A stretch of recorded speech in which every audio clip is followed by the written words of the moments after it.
Hi, I'm Justin Boyd. I'm Brittany, the conciliator. And I'm the black. Hair in the black. And we are the Watchers in the Basement. Welcome to the Watchers in the Basement. We are here tonight to discuss season 2, episode 3 of House of the Dragon. The episode is titled The Burning Mill, which I just discovered on of course, the best app out there, the Max app. Now, Frank, before we get started, can you explain to us why the episode is called The Burning Mill? Yeah, so like last season, we kind of saw insight on like some beefs between houses that's has been going on for eons between Yeah. the Brykens and the Blackwoods. Um, in the Seven Kingdoms book that I read, uh, it did mention the beef. We don't know how this beef started. We don't know what happened, Mhm. but for some reason, from son to son, from lord to lord, it has carried on, and this hate has carried on between these two families. I think going back to damn near the first men. I mean, we don't really know. This predates Aegon the Conqueror. This predates like uniting of the Seven Kingdoms. They just never liked each other, and we don't know why. So real Hatfield and McCoy's kind of situation going on in Pretty much. Westeros. So yeah, once again, we're happy to be with you. Of course, the episode just ended. Like I said, we want to be your post game show for House of the Dragon, and we're just gonna live react because it just happened. I got to be honest, I followed it as best I could, but this one was kind of a struggle. Brittany, what are your thoughts on the episode? I will say, I think everyone here, book reader and non-book reader alike, are on the same level right now. We're on the same level playing field. This was a lot of stuff that was not included in the book, and I'm okay with the deviation of this episode because again, you're having to kind of build up these characters and build up these storylines to get to like the nitty-gritty of what is going to happen. And I am okay with it because it allows these actors to act, right? They're phenomenal actors. Uh, Princess Rhaenys, my God, y'all need to pay attention to everything that she says in this show. Tristan said that in the last pod. I'm just reiterating that. By the way, we will be joined by Tristan later on, so y'all hang tight for that. He's got some great insight, I'm sure, to offer for this episode. So I do like what the showrunner and writers have done with this particular episode. It kind of was shocking to me to see an interaction between Alicent and Rhaenyra because that absolutely does not happen in the book. I mean, you kind of gloss over some things in the book. You don't really have that opportunity for character development and to see if maybe these two women are able to sort of avoid going to war by having a private conversation, which, for their relationship that the show has created, it kind of makes sense to me. And I actually appreciated what they're trying to do and therefore solidifying the inevitability of having to go to war. Yeah, makes sense. Frank, what are your thoughts on the episode overall? And what'd you think of obviously the big scene was Rhaenyra going undercover to meet up with Alicent. I thought the episode was stupid. I hated the pacing. Um, the more I watch, the the more we got into the episode, I just realized that both sides are really just not that smart, and both sides are ill suited to lead this country or lead this continent or lead the Seven Kingdoms. Yeah. Yeah. Very, very stupid. It was very stupid from Christian Cole leading a garrison of 12 people to Rhaenyra thinking it's okay to sneak into the Seven Kingdoms, the Red Keep, to think that, oh, you know what? My son is dead. Your grandson is dead. But let's sue for peace. It was just a very stupid. It was like the episode was just enlaced with stupidity and like lack of intelligence on both sides. I don't understand it. I don't um reading the books. I mean, the things that are added in the show canon is I guess the goal is to enlist stupidity and showing that no matter what we do, we're going to come to war. It's inevitable. It's inevitable at this point. That I understand, but just watching the lack of intelligence from everybody on both sides is just wild to me. It's just wild, and then add to the fact that it's a slow burn at times.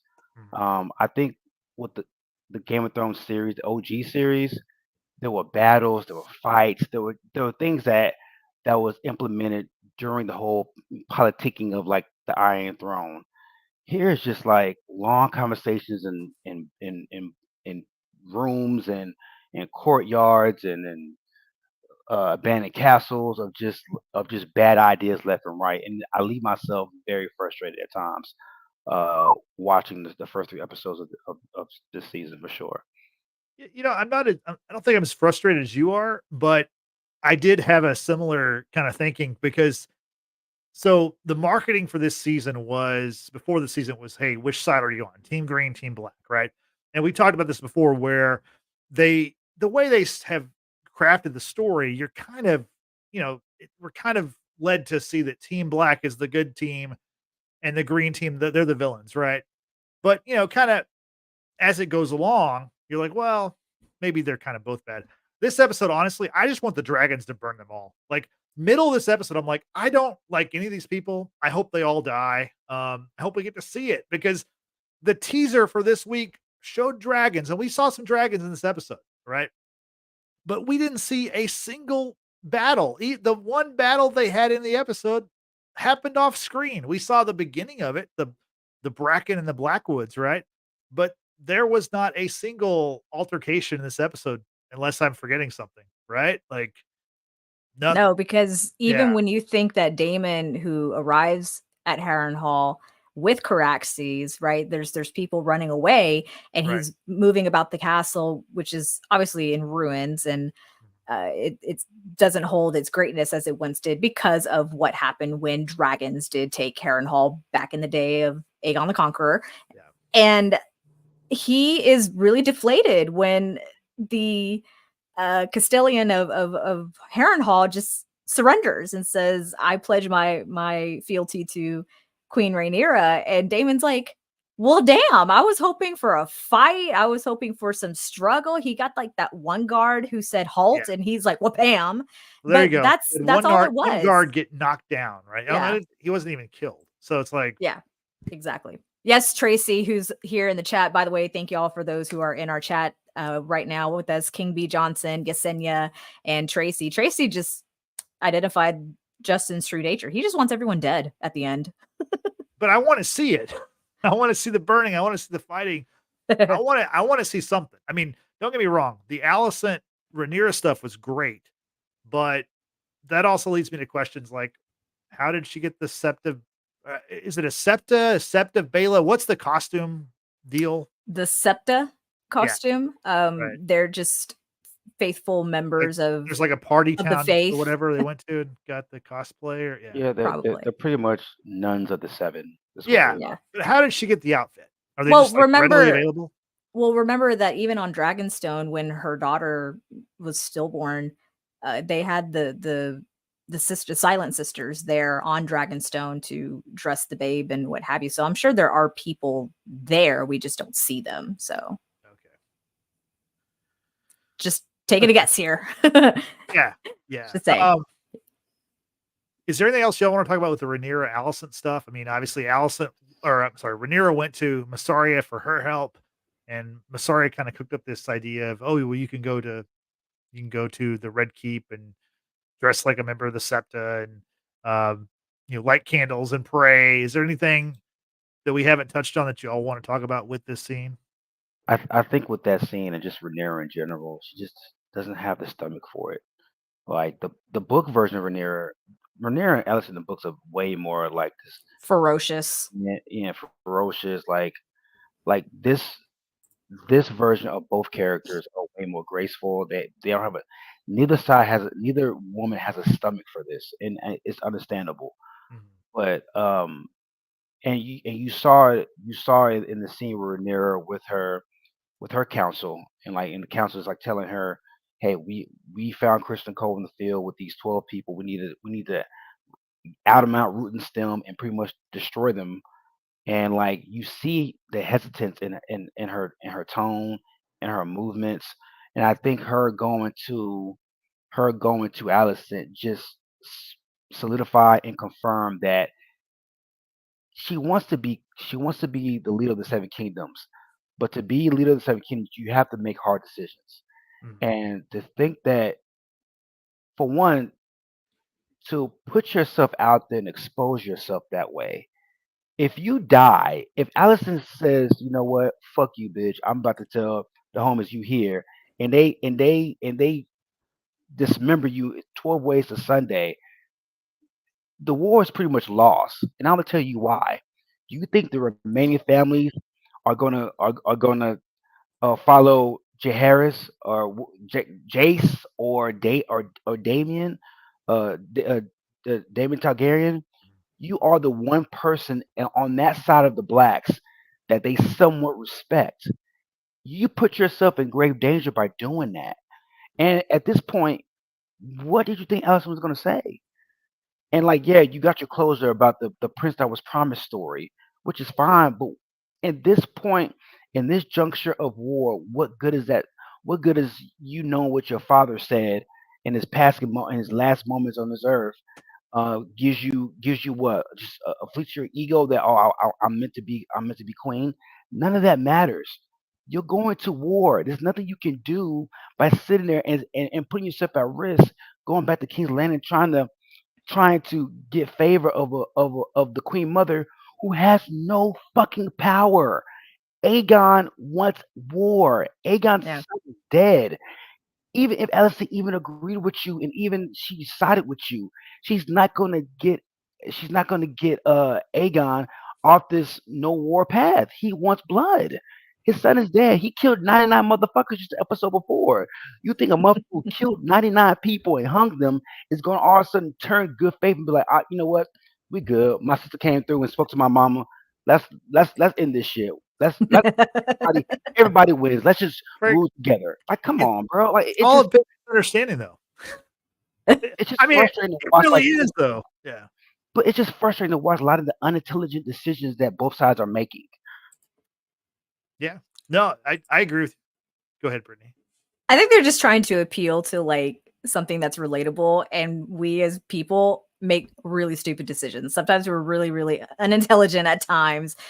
Come on, Frank. I mean, think about it. Just think about where we work. Anyway, that being said, I they're doing to Rhaenyra and Alicent what they were trying to do with Aegon, with being like a king of the people, right? They're trying to like create some sort of a sense of, oh, he's trying, he wasn't like reared to actually be the king, but he's trying to do his best. And I think that's the same thing that they're possibly doing with these two women. And I get like the Dany vibes with Rhaenyra. Obviously, Dany is a direct descendant to Rhaenyra Targaryen, and Dany didn't want to go to war for however long she could until it finally like was necessary, because she wanted to be better than her father, the Mad King, et cetera, et cetera. So, I mean, I get maybe that's a parallel that they're trying to create. I don't know. I'm going to pose it to those who are watching live right now and also watching the replay. Like, what do you think the goal is for creating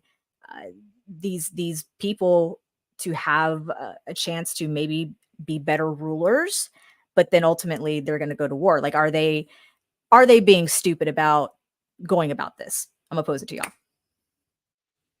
Yeah, good question to put out there. I did like how, even though obviously maybe Rhaenyra going there is probably not the best strategic move. I do agree. She's trying to get peace, but I think it's too late, honestly.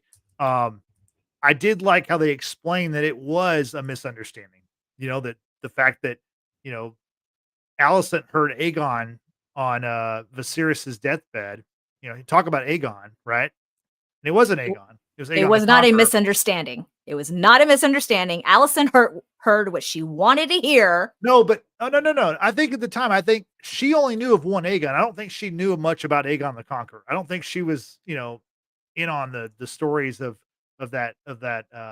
She wasn't. That historical person. She wouldn't have been, because Right. the story of the Song of Ice and Fire was only passed on from king to heir. Right. So Right. That's what I mean. Like, it was a misunderstanding to begin with. Now that she knows the true story, she's just going to roll with, well, he said Aegon, I heard Aegon. There's only one Aegon that I know. Of course, there's like 50 million Aegons in this world, because every other person is named Aegon or Rhaena or Rhaenys or Rhaenyra. It's like, goddamn, people. pick some new. Like, there's more letters out there, right? Like, let's mix it up. Let's change some. It's just so confusing to keep up with all these characters. That's why I hope a lot of them die because I don't want to keep their names in my brain. Like, let's just burn them all. Honestly, let's get to it. The show. You sound very Mad King like, This is Justin. kind of yeah. Burn them all. Yeah, I get the guy now. Honestly, maybe he's my favorite character all along. I'm just now learning that years later. Would that make Cersei's your favorite character behind him? Because she actually did burn them all. She tried. Almost. She tried. Yeah. She tried. Oh goodness. Yeah. So any more about Alicent and Rhaenyra y'all want to talk about? I think that pretty much covers it. I mean, Alicent trying to console Helena, obviously after the death of her son and that kind of thing, trying to show some sort of bond between mother and daughter, who I guess she does actually love and tries. I don't know. I'm kind of slowly changing my mind about Alicent being a dutiful mother or a good mother at that. Yeah, I don't know. She's there. She's definitely not my favorite person. Let's just be real. Frank. I think Alicent is just a product of just her upbringing. Like her mother died when she was little, and Otto's her dad. Otto Hightower is her father. Like emotionless Otto Hightower. What examples of motherhood? Where was she drawing like good parenting from? As far as like having like a canvas to like draw from or inspiration. Like he Otto literally used his own daughter as a political pawn to get to get an heir out of her.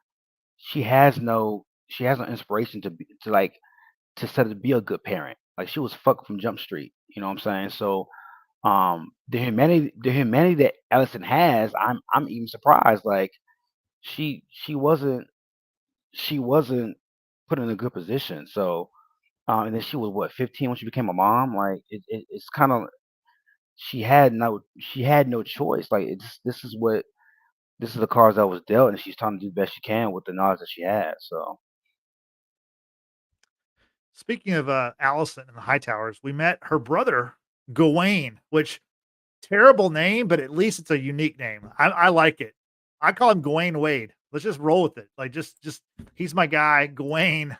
I'm gonna guess Gawain doesn't have a long run in this show. I think next week Gawain's gonna be gone. He almost was gone this episode. Oh Lord, yeah, Sir Gawain. Right. It's funny because I think of the title, and I had to read it for humanities class in my undergrad, Sir Gawain and the Green Knight, and I'm like, oh Lord, this is appropriate. He's a Gawain and he is wearing green. Like, kudos to that. I don't remember off the top of my head, and Frank, you'll have to help me out here too. Was he ever featured in the book?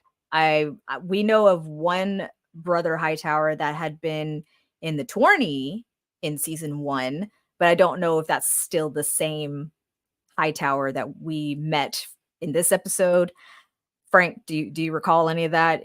Was he in the book? No, I don't remember. I don't think he is. If he is, I don't recall at all. I don't. Didn't have a lasting impression. Yeah, because a lot of the Hightowers they're so secluded in Old Town. Like I remember them mentioning names of like Hightowers, but I don't know who the fuck they are because they're so secluded and out of sight, out of mind. Mm-hmm. I will say though, the actor that they got to play Sir Gawain, he was also in the Hulu series called The Great, which was a satire for Catherine the Great, and that actor played the King of Sweden, and he was just phenomenal in that show. So I'm like, oh, I love that they brought him in this one. I'm sure he's going to have some bit of comedic relief and probably some serious moments too, because he kind of like told off Kristen Cole, who by the way found time in between his first meeting as Hand and departing King's Landing to get a haircut. I'm like, who does that? Apparently Kristen Cole does, but yeah, like wild. So I'm pretty sure we're going to see some rifts between the brother of the Dowager Queen and the hand of the king. Sorry, I have to speak correctly. I wonder what may unfold between their time together out on the road. Well, if you saw the next week trailer for next week, I don't think Gawain's going to last much longer. I think his road comes to the end next episode. I mean, who knows? Like, again, the trailer promises more dragons and fighting. Of course, they did that with this week too, and we got almost nothing. So, I'm not. Who knows? Who knows what we'll get? I do want to ask y'all. Whenever Allison is introducing Gawain to Kristen, I love saying Gawain. I could say it all day long. To Kristen Cole, Kristen asks her for something. She gives him a handkerchief or something. Like, what the hell is going on with that? He asks for her favor, which in like medieval Renaissance times, it was kind of like a good luck token sort of thing. And he did the same thing during the tournament in season 1 when young Allison and Rhaenyra were there, but he had asked for Rhaenyra's favor, and she had like a wreath type thing that went on his what do you call it, the jousting pole, whatever. It's just something that's done in medieval times and whatnot. And it's kind of like, hey, you'll be with me when I go out into battle, and I'm going to be thinking of you when I'm in battle. I don't know. It's just old time thing. I thought it was like something more sexual. I thought like, it's like, who's carrying an extra pair of panties like in her pocket? You know, like, well, what's going on Allison here? wouldn't be. Allison wouldn't be, because she just likes to, pull that dress up and just like, let's go, Yeah. Anyway, I mean, honestly, I would have liked more of that in this episode. Some kind of action of some sort. I'm going to welcome Tristan into the conversation. He is now joining us. So Tristan, welcome Tristan to the conversation. All Allison Hightower slander will be corrected and apologized for under my watch. Oh, okay. As Tristan, Lord Commander. Are you a Gawain guy also, or who's your favorite Hightower sibling? Allison. Well, I realized I kind of painted myself in a corner with that because I don't know any other Hightowers besides the new Gawain guy and Allison. But Tristan, what are your overall thoughts on this episode? Again, I think episodes like this are what make shows great. Like the backdealing, like the interpersonal conversations. I love this episode. It wasn't one of those episodes where you feel like you're on the edge of your seat, but it does feel like every conversation was consequential for the most part. Outside of maybe Aegon going into like the bar, going into like the whorehouses and stuff like that. Like everything else to me seemed like really, really consequential. I love that there's like this cloud hanging over this episode where everyone understands what's about to happen. And some people are actively trying to, quell this thirst for war. Some of them are trying to like egg it on, but like the one thing that everybody has in common is that this is kind of inevitable. At the watch party I was at, like I was trying to explain to them, like the reason why the story is so fascinating and tragic in a lot of ways is that there's literally nothing anybody can do to stop it. Like there's a set of like random circumstances, unfortunate things that happen probably really honestly 50 or so years, 40, 50 years before the events of this particular series happened that just kind of set these things in motion. Like once King Jaehaerys the Conciliator, once he couldn't get and keep a male heir, like everything that happened after was kind of inevitable. And the characters now can't help themselves in like furthering these inevitable events. So I love this episode because it kind of crystallized before we like really dive into war. I think next Sunday, this episode was like the last kind of like chance to quell what we know is already going to happen. And you see in this episode why war is inevitable and why it's going to be so destructive. So I absolutely love this episode. This might be my favorite episode of the first 3 so far. I've been watching Frank's reaction to what Tristan's saying, and I know it pains Frank to hear all of this.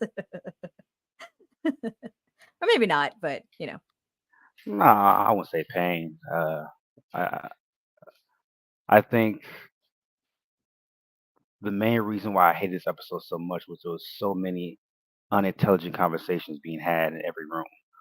And it pained me like to watch these conversations and these thought processes and lack of decision making. Like there's a scene where Aegon's putting on battle armor. Nigga, what the fuck you going? What you gonna do? You the king, nigga. Like if you die, what you have no heir, motherfucker. Like what are we doing?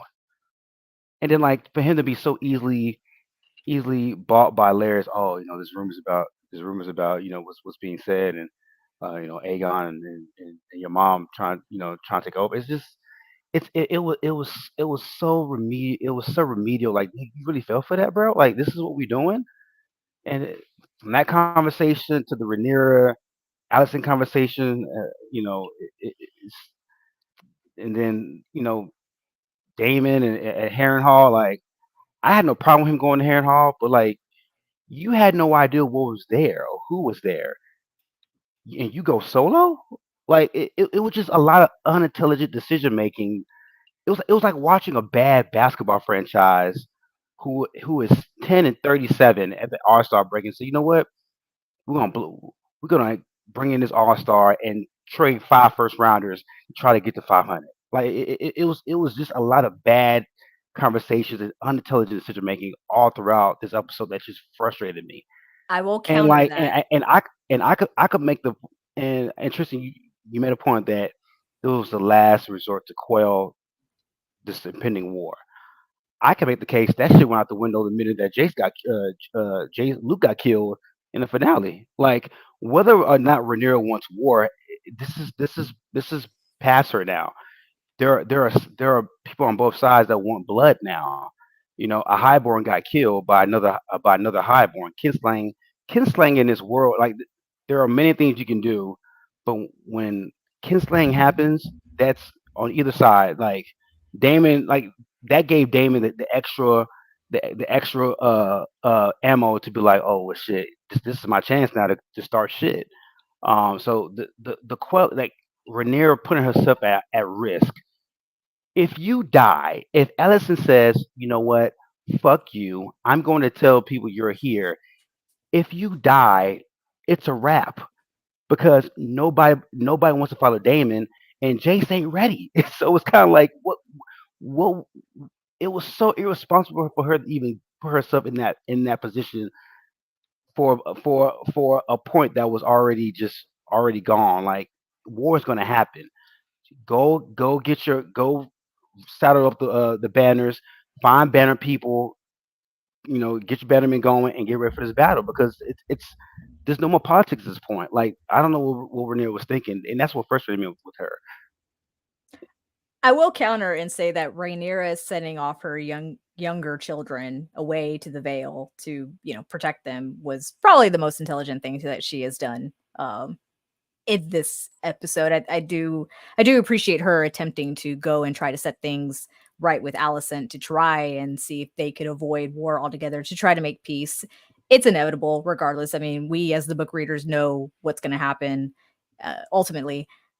However, the attempt to try to create peace is always something I think people try to do, but execution probably wasn't the best. We talked about it. Go I ahead. agree with that. Like the just real quick.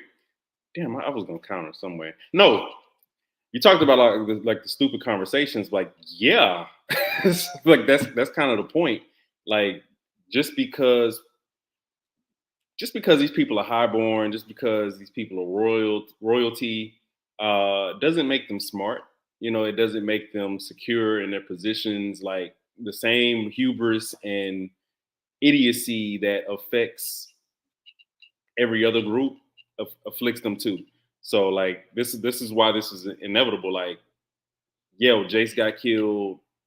That's an irritant. Luke. But like, if Jace wasn't killed, like this was gonna happen regardless. So like what we're watching is, people being them. Damon going off by himself is Damon being Damon. Aegon being an insecure, immature prick is Aegon being Aegon.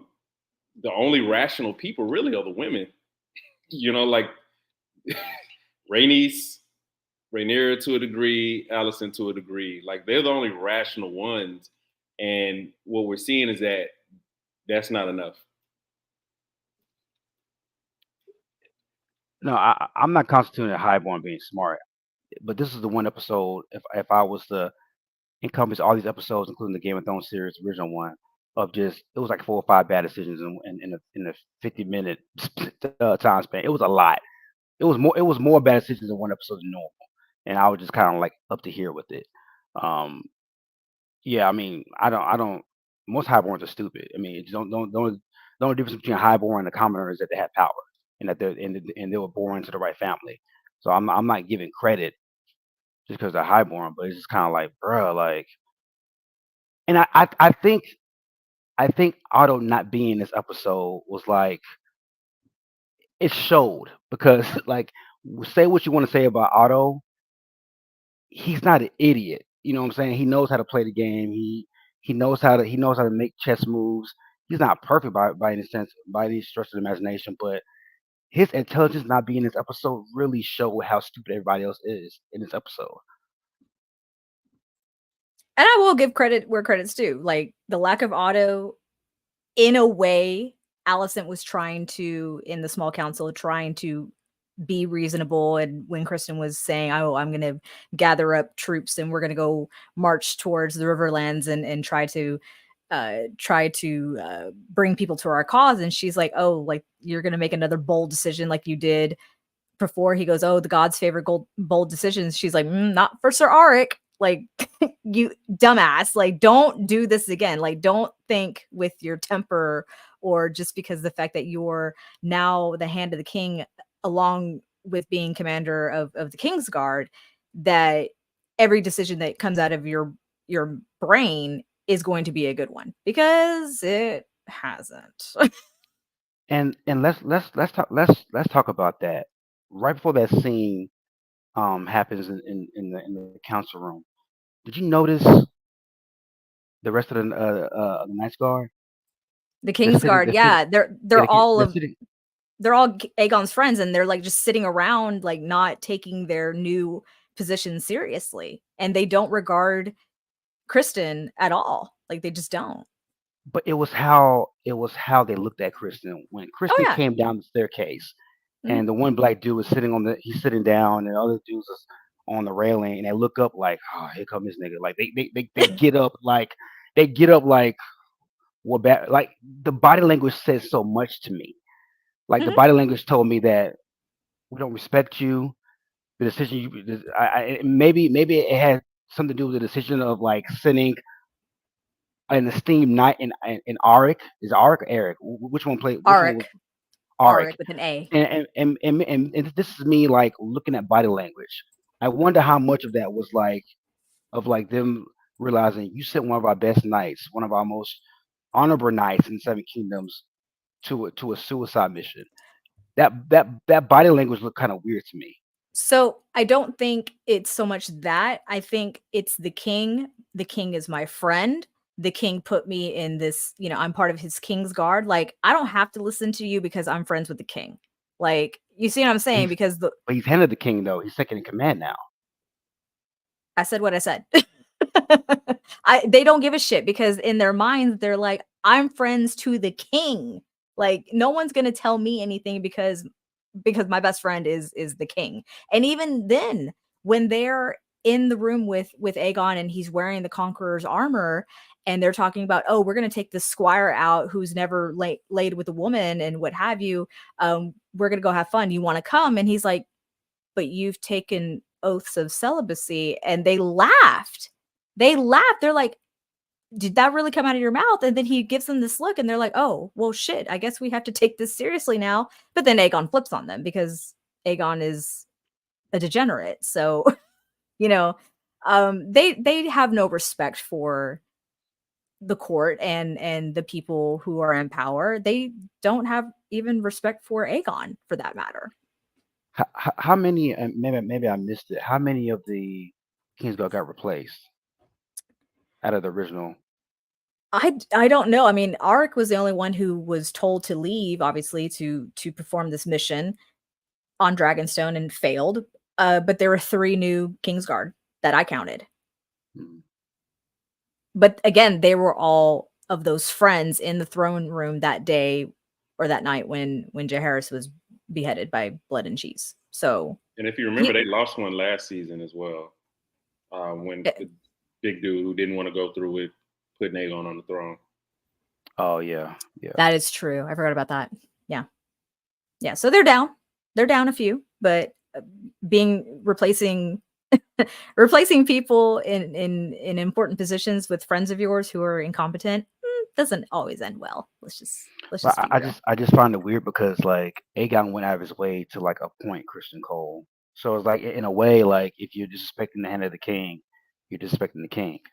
So it's like He did that more so because he was disrespecting his grandsire, and he wanted to prove a point that I am the king without saying I am the king.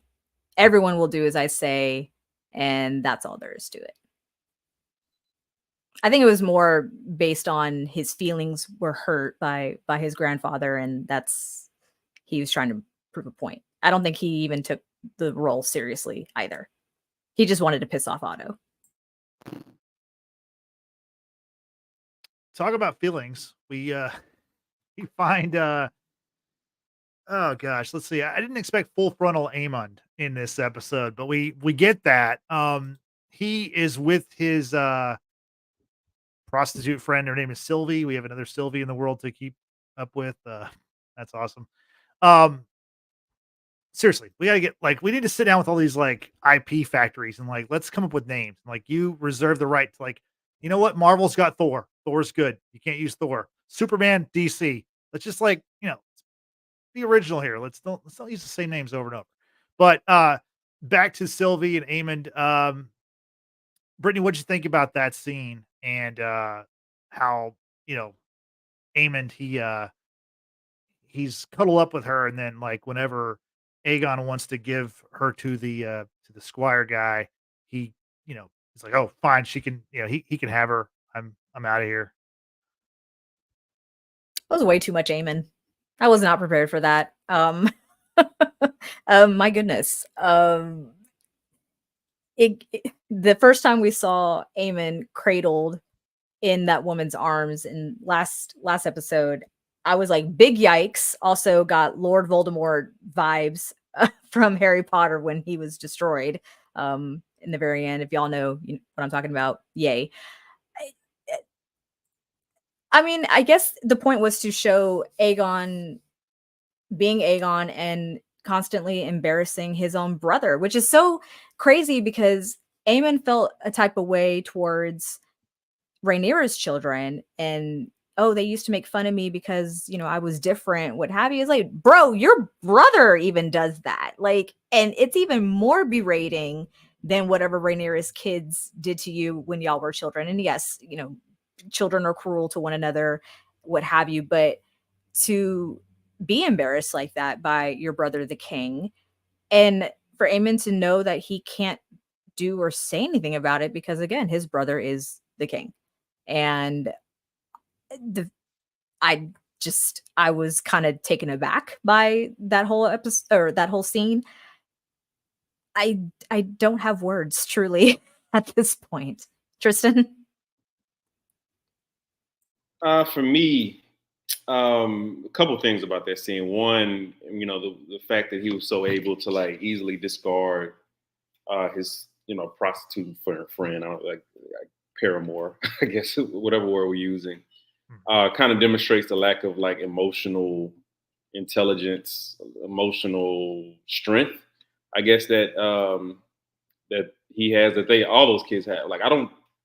they're all lacking like a true mother figure because Allison just does not really like any of her kids. Like, we're just being real. She does not like them. Maybe she likes Darren. We'll see. But I don't. She doesn't. She pities Helena. She is disgusted by Aegon, and she doesn't like fully trust or understand Aemon.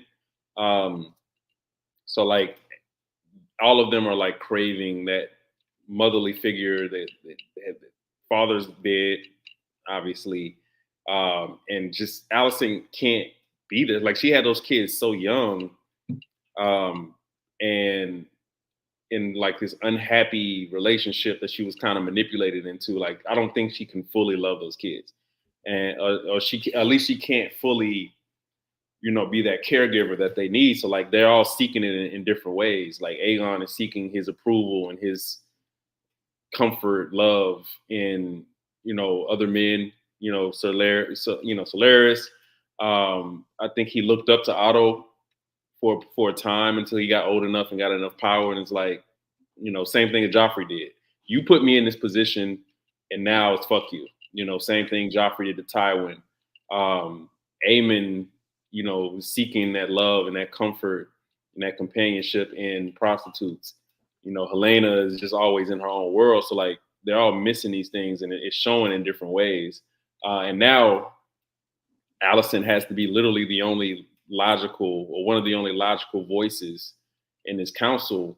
So like all of her attention and all that brain power is going towards trying to either avert this war or trying to limit the amount of casualties that are inevitably going to come. So that's what I took out of that. It's like really the same thing I took out of it from last week.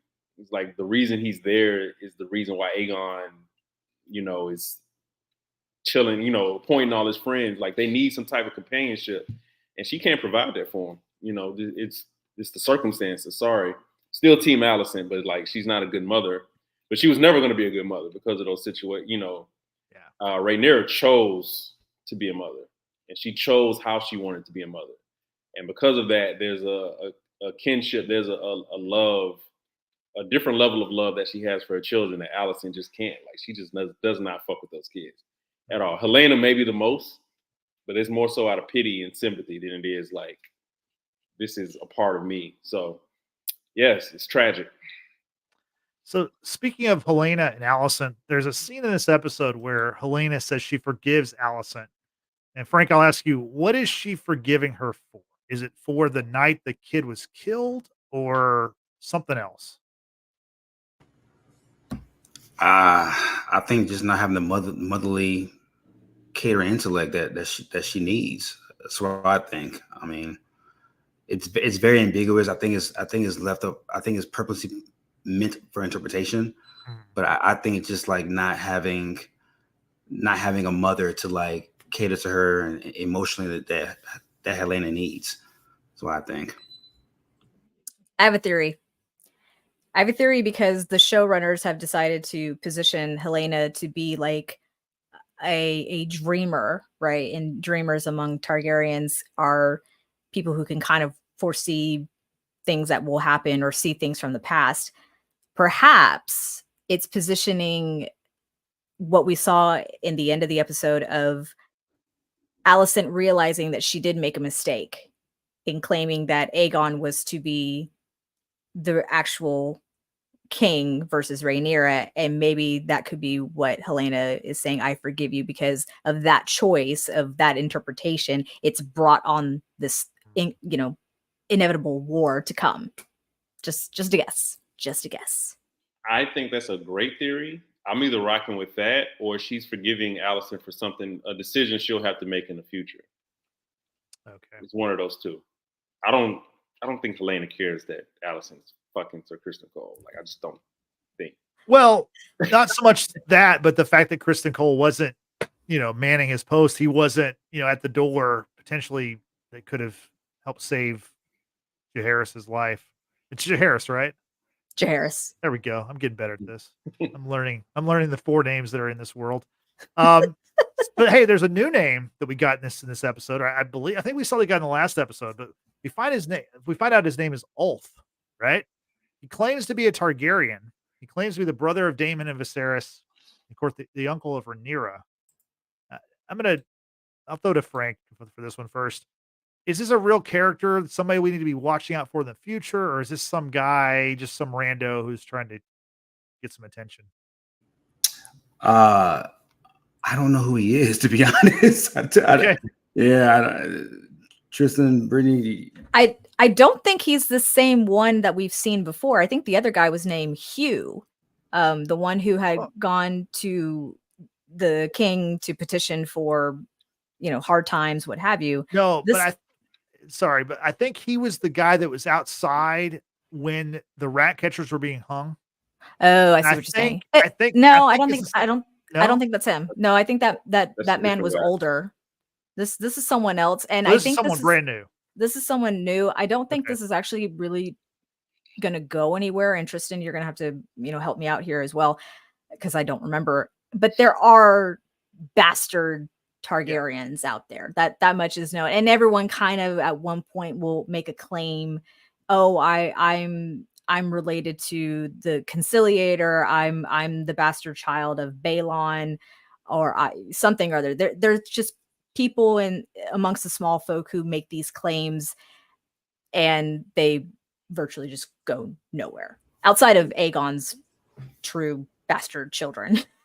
Without spoiler alert, without spoiling anything, backing up what Brittany said, there's a bunch of people who will, I think, in this season come out, making claims that they're bastard children of somebody in the Targaryen family, but it'll be for most of it will be for a specific purpose within the overall story. I want to kind of rewind real quick. I want to kind of briefly explain for those who are not book readers the names, because we talk about names and or complain about names so much. So much of that is intentional by George R.R. Martin.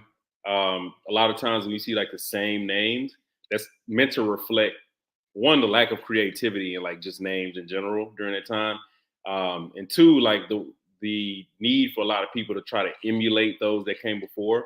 You see so many Aegons because everybody's like, oh, my son, he'll be a conqueror too, like Aegon. It's no, you won't. Your son's a painter. You know what I'm saying? He's Aegon. He's Aegon the painter. And a lot of times people name their kids after, famous kings and just royal noble people to curry favor, suck up, kiss ass. A lot of that stuff goes in that. And this is George R.R. Martin making fun of that. So it's absolutely intentional. And again, there's a lot of characters, a lot of names. Some of these names he just plucked out of a fucking hat. So it's a lot of stuff that goes into it. But yeah, I have no idea who that guy is. I think he's a vehicle to introduce, just like on the Valyrian side. If you look at the conversation that Corlys and Rhaenys were having about lineage, so much of the Dance of the Dragons, it's related to lineage, and a lot of that will pop up as we go deeper throughout this story. Not there's anything wrong with being a painter. Let's make that clear before somebody comments on our fucking, oh, I'm a painter from Paris. How dare you talk about painting? So yeah. Fuck your paintings. That's kind of what happened to Adolf Hitler. They're like, yeah, you're not a painter. You're not good. He went on to be a dictator. Just saying, words hurt people. Words hurt. Jay-Z, nobody gave Jay-Z a record deal. He didn't become a fucking dictator. You know what I'm saying? Choose better. Oh, goodness. So Daemon's not a dictator, but he is a rogue. He's a rogue prince. So he went rogue in this episode. Took you will refer to him as Your Grace. Your Grace. I was actually kind of get to that. So my bad. No, it's okay. When he's telling Sir Strong, I honestly did not catch the guy's first name. I know he's not a fan of Larys Strong, but whoever this other Strong guy is, you're right. He tells him, the guy calls him, my prince, and he says, no, Your Grace. So when Daemon is saying that, is he implying? Is he telling these strongs here at Harrenhal that he's the king? I didn't understand that. Like, is that his like kind of passive aggressive He's power play to be recognized as the true ruler of the Seven Kingdoms? no, No. Okay. he's trying to grasp at any sort of importance power he may have as king consort. He is an extension of Rhaenyra, so what his word says goes, basically, because he is married to the queen, the rightful queen, right? But really, it's kind of funny, especially for Matt Smith playing both Daemon Targaryen in this show and then Prince Philip in The Crown. Both characters couldn't deal with the fact that their wives are the queens and they have to sit in the background and watch. So I think that's just hilarious in my personal opinion, because Prince Philip didn't even actually have that title as Prince Philip. They had to create it for him, just like with Daemon. Daemon's actually not king. He's king consort, and it does not hold the same weight as someone who is actually anointed as a king or a queen. Okay. Clears that up. I appreciate it. Sticking with Daemon, Frank, I want to get your thoughts on this. What did you think about Damon's dream? To me, it kind of came out of nowhere, but he has a dream about Rhaenyra when she was younger, and she's sewing the neck of Jaehaerys. Yeah, the nerd in me came alive. For those who read the Seven Kingdom books and like reference and like you read like Storm of Swords and like Game of Thrones, there's like this rumor, this legend that Harrenhal is fucking wrecked. It's like it's haunted, right? Like since the days of Harren the Black, when Balerion the Black Dread just destroyed that shit, it's been, in theory, the Seven Kingdoms sees Harrenhal as a haunted castle. It's why a big reason why nobody fucks with it. And I think the show did that to like kind of show good faith of like two things. One, Damon's guilt, I believe, of that young kid getting beheaded, because he did say he wanted Aemon, but at the same time he said son for a son. So probably Cheese probably took that as, if I can't find Aemon, I'm gonna kill any son of that's a Targaryen on that side. On the flip side too, I think the show did a good job of infusing the legend of what Harrenhal is, and that is a haunted castle that it looks like in this rendition, it screams to your fears, it screams to your insecurities, and have shown Rhaenyra there too in that visual, and that I think kind of like showed his insecurity of like his place in court. He's king consort, but like and then having a young Rhaenyra there, holding, cleaning up the mess of her nephew getting killed, showing that. And then the lady that they showed, the black hair lady, I don't know if that's Harren the Black's daughter or one of her many daughters. I don't know who that is, but like I think that plays the part of like Harrenhal being haunted. And also the fact that it's a young Rhaenyra cleaning up his mess crystallizes the fact that Daemon can only see her as the young girl, like that he, is trying to take advantage of and manipulate. He's never really been able to see her as anything more, except like just his young niece, and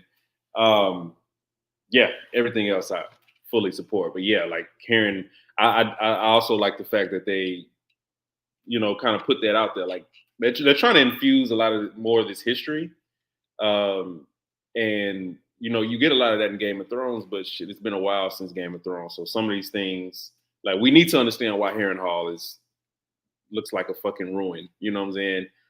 It's been burned several times. You know what I'm saying? Every man that's been a lord of Harrenhal since Harren the Black has died under some type of mysterious, like super unfortunate circumstances. So like it's important that people who are just House of the Dragon watchers understand like the history of these castles, these strongholds, while the Blackwoods and the Brackens have been beefing, Crips and Bloods forever. Like these things are important because otherwise you're just looking at senseless violence. If there's no context to it, there's a nobility once you add like at least some type of context to it. So I think they did a really good job of that, or they're doing a good job of that in this season. Yeah, and to piggyback off what Frank and Tristan have talked about with Harrenhal, there's just so much history that is Harrenhal, of course. However, I'm gonna suggest, because I haven't looked at the IMDb casting for this particular episode, I am going to suggest that woman that we saw enter the dining hall, who told Damon at the very end of his dream, "You're going to die here," is none other than Alice Rivers. And to book readers, y'all know who Alice Rivers is, who she plays a particular role in this whole ordeal. There is suggestions about the nature of Alice Rivers. She's a lot older than she appears to be. So I'm going to go out on a limb and say that that's Alice Rivers. See, I thought it was like supposed to be like Melisandre, like obviously a younger Melisandre, but it sounds like Alice Rivers is kind of like a Melisandre kind of character, right? I mean, I could read a passage about who Alice Rivers is from the book if you like, because again, this woman is going to play a role in the future of this war. She was a serving wench who dabbled in potions and spells. That's according to one account from Fire and Blood. Now remember, there's two different people telling the accounts of this tale. A woods witch claimed Septon Eustace, Melaine enchantress who bathed in the blood of virgins to preserve her youth. So her name suggests bastard birth, but we know little of her father and less of her mother. So, but she is someone who is possibly a natural half-sister to Breakbones, aka Sir Harwin Strong, and Larys Strong, the Clubfoot. So, but how the showrunners intend to maybe tell her background, if at all, remains to be seen, of course. But I'm pretty sure that because of her statement to Damon of "you're going to die here," this is going to be Alice Rivers.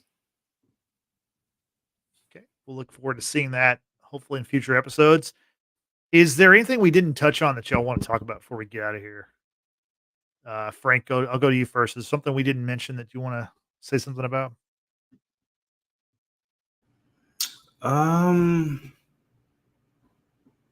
No, I think I'm good. I think we covered a lot of the main points. Tristan, you got anything? I was trying to think of anything more interesting to talk about with like Sir Criston Cole and Addison's brother, but I think that's more so a next week conversation. Yeah. So look forward to talking about that.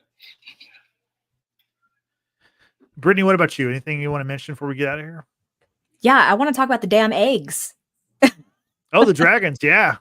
The damn dragon eggs. How could Go y'all for it. gloss over that? Like, just forget it. How dare you? Well, How dare you can only be teased by the dragons for so long before you're just like, whatever. It's called House of the Dragon. Why don't you call it House of People Talking in the House or something? But You know, there like, are 4 dragon eggs that are leaving Dragonstone. And it's funny because I remember seeing that teased in the trailer from last week, and people on Twitter and such were bugging out. They're like, oh my God, that's Drogon and Viserion and Rhaegal and whatever. And I'm like, is it though? Because I mean, I know what I've read in the book, and I don't know if the showrunners are trying to make that tie into this story by suggesting the three eggs that Daemon found from Syrax's nest are those 3 that we've seen in Game of Thrones, because the book tells it a little differently. So yeah, but I thought it was cool. I thought it was cool to see them in their little like portable heater, and they're gonna make their way to the Vale, and we'll see how all that unfolds, if it unfolds. I think speaking of dragons too, like I don't know what route the show's going to take here, because I know in the books it was strongly suggested, I can't remember if it was confirmed, that that Laner was killed. Sea Smoke is just flying around, and due to dragon and the magic of dragons and riders, dragons don't typically you can't break a dragon's bond with its rider unless the rider's dead. And we know Laner, at least in the show canon, is not dead. And this is the same time we've seen Sea Smoke. So I don't know. Is the show gonna go against conventional wisdom and have Sea Smoke get claimed, even though Laner's not technically dead? To see Sea Smoke for a second episode in a row, it tells me something's gonna happen with Sea Smoke. Yeah, and I'm trying to remember what they made of Sea Smoke in the book, because you're right. The book told the story a little differently about Laner's death, right? I don't remember. Tristan, I'm going to turn to you. Do you recall what was the outcome of Sea Smoke, period? Because there generally has to be a rider with a dragon, although the one at the very end of season 1 where Daemon is singing to in High Valyrian is Vermithor, who was the old Conciliator's dragon, who has not been claimed, along with others that are on the island. As far as Sea Smoke, the one thing I remember definitively is that there are multiple people who attempt to bond with Sea Smoke and other dragons, and mixed results. Let's just say mixed results. That's the only thing I can remember, like, definitively. I like how you said that, mixed results. Yeah, that's putting it delicately. Well, the trailer for next week again shows dragon action, so hopefully we're actually going to get that next week. I'm looking forward to something happening, moving the story forward. Let's get this war going. Let's stop talking about it, start doing it. Any final thoughts before we get out of here, Frank? Final thoughts. Aegon over here. It's fucking fight, man. I swear, if I get 2 more seasons of just more conversations in the room, I'm gonna be really pissed. Prepare to be pissed.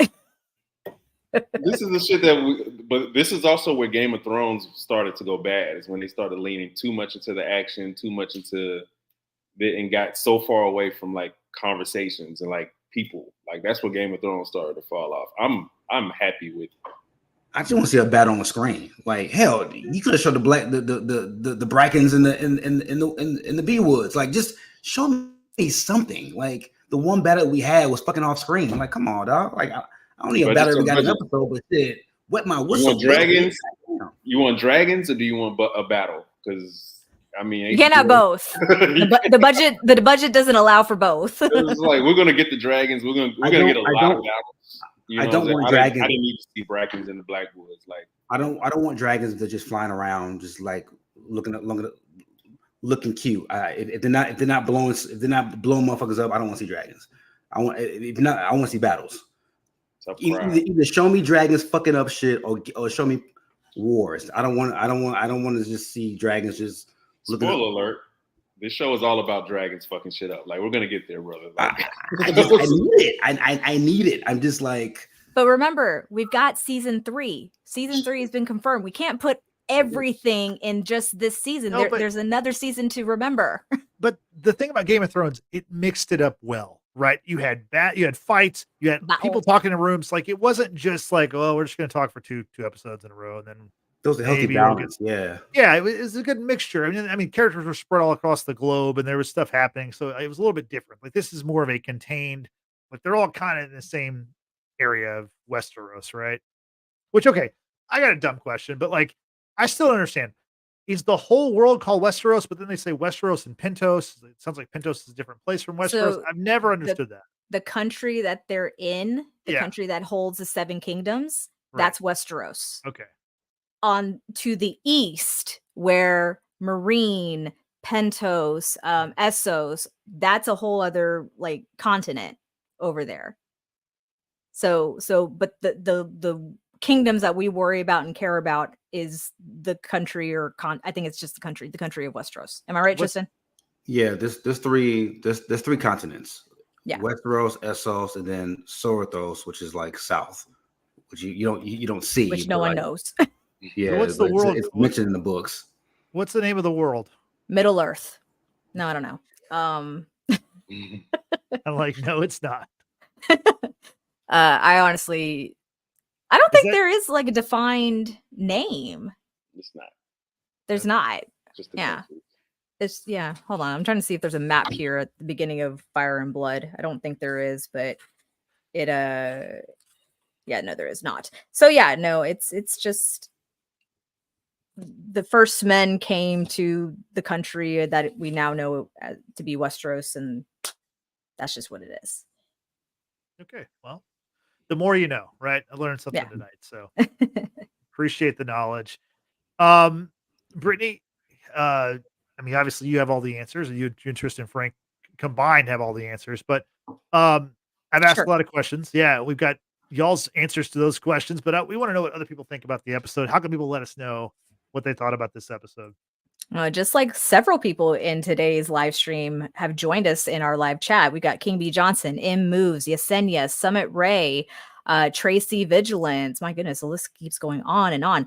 This is the best way to get in touch with us is during our live streams. Leave a comment in our live chats.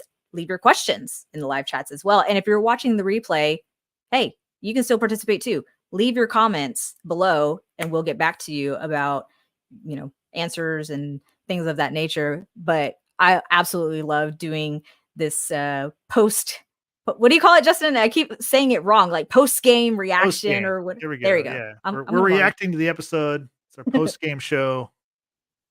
We're like inside the NBA, just not as well paid. Very much so. But yeah, this is the best way to, hang out with us. Let's talk about the episode immediately thereafter. Oh, M Moves has shared that it is called Known World. Okay.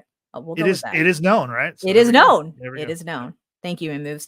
Yeah, so join us for all of our live streams on House of the Dragon, as well as other shows that we're covering now too. Frank and I are about to wrap up season 2 of Interview with the Vampire tomorrow. So excited, Frank. That show is crazy. We're also covering season 4 of The Boys, the hit show from Amazon Prime, Amazon Video, whatever it's called. It's on Amazon. Amazon Prime Video. There you go. Prime Video. That's a mouthful. Yeah, and we've got other stuff coming your way this summer. We're very excited about Deadpool. So join us. Join us in the live streams, in our live chats, but you got to subscribe, y'all. A lot of the people who watch us are not subscribed to our YouTube channel. So go ahead and click that subscribe button. It takes 1 second, y'all. Click, like, and also don't forget to hit that notification bell. That way you know the next time we will go live. Thank you, Brittany. I appreciate it. So for Brittany, for Frank, for Tristan, I'm Justin saying thanks for watching. Thanks for listening. We will see you next time. Have a good night. Bye-bye.